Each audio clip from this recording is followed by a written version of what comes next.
menjadi titik poin bahwa lembaga penyiaran harus menghadirkan konten-konten yang positif. Selain itu, pesan kepada publik adalah contoh yang baik dari korban, keluarga korban, dan orang-orang terdekat korban untuk segera melaporkan kasus ini kepada yang berwajib. Karena apa?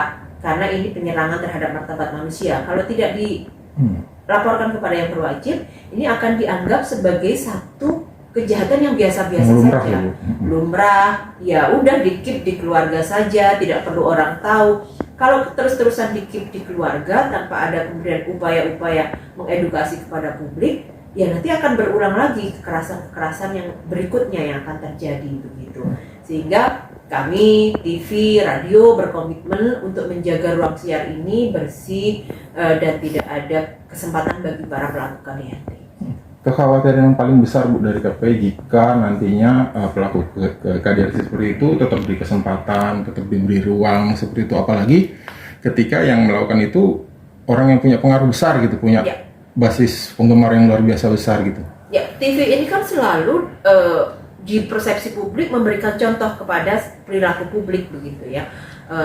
Katanya TV ada agenda setting, ada opini publik macam-macam dan lain sebagainya.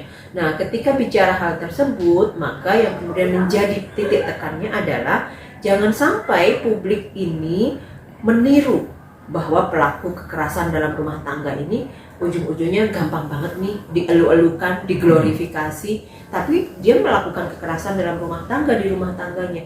Ini bukan contoh yang baik bagi seorang public figure untuk kemudian memberikan contoh positif. Contoh itu tidak hanya ada di layar kaca saja. Dia bermain peran bisa, harus baik apa yang kemudian nampak di layar kaca, tapi kemudian di kehidupan nyata di rumah tangga dia juga harus menjadi contoh bagi masyarakat untuk berbuat kebaikan. Dalam hal ini sendiri terkait Rizky dan Leslie sendiri, KPI apakah bersinergi dengan pihak kepolisian, artinya menunggu seperti apa keputusan dari kepolisian?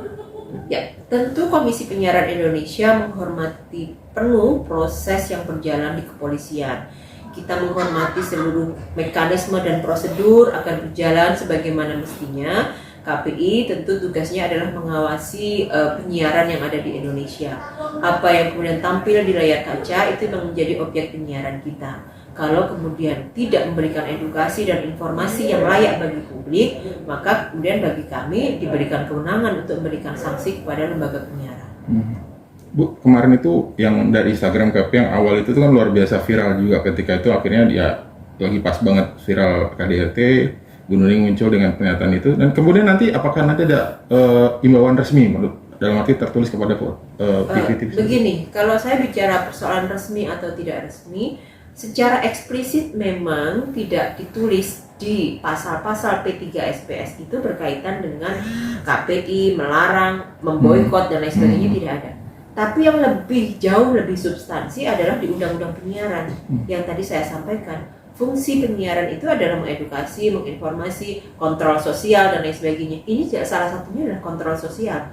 Kalau tidak dikontrol melalui media penyiaran, tentunya ini akan merebak sebagai satu perilaku yang biasa, yang lumrah tadi. Ada di satu sisi ada kedugaan KDRT itu negatif dan tidak baik untuk diangkat. Di lain sisi nih pihak perempuannya ini punya keberanian yang luar biasa, akhirnya dipuji sama publik, jadi contoh nih. Akhirnya perempuan ini ya harus lapor gitu, jangan disembunyikan. Itu juga jadi hal yang ibaratnya ya harus disiarkan seperti itu. Betul. Itu harus disiarkan. Pun nanti di konteks penyiaran berkaitan dengan penegakan hukum, menghadirkan wajah pelaku, taruhlah begitu, itu tidak masalah. Kenapa? Karena ini dalam proses penegakan hukum. Teman-teman tidak mungkin dong tidak kemudian menayangkan, menyiarkan bagaimana kronologis perjalanan dan lain sebagainya, itu tidak mungkin. Kami tetap kemudian melihat konteks ketika melakukan pengawasan. Jadi satu misal pelaku diwawancarai sebagai narasumber program berita, ya tidak masalah karena menghadirkan fakta. Tapi kalau kemudian pelaku dijadikan narasumber, dijadikan host, dijadikan apa dan lain sebagainya, dan makin diglorifikasi, ini yang kemudian tidak boleh. Jadi pelaku KDRT itu tidak di-blur pun tidak masalah sebenarnya, Bu ya? Oh, sangat tidak masalah. Cuman yang harus di-blur itu adalah anak yang harus dijaga identitasnya dan lain sebagainya. Bisa jadi bagian dari ini sosial juga gitu. Betul. Ya, Kalau teman-teman mau, ini adalah kontrol sosial ya, memberikan sanksi sosial kepada pelaku KDRT itu caranya dengan seperti itu loh. Masih ingat kan kasus yang kemarin SJ? Iya, betul. Bagaimana kemudian KPI memberikan himbauan untuk tidak ditampilkan di layar kaca. Meskipun yang bersangkutan sudah menjalani proses hukum selesai, gitu ya. Tapi ini dia pelaku kekerasan seksual loh. Kita harus ingat terus itu bahwa ini kita tidak mentoleransi hal-hal seperti itu. Gitu. Baik, terima kasih banyak. Oke. Ada yang mau bertanya nih?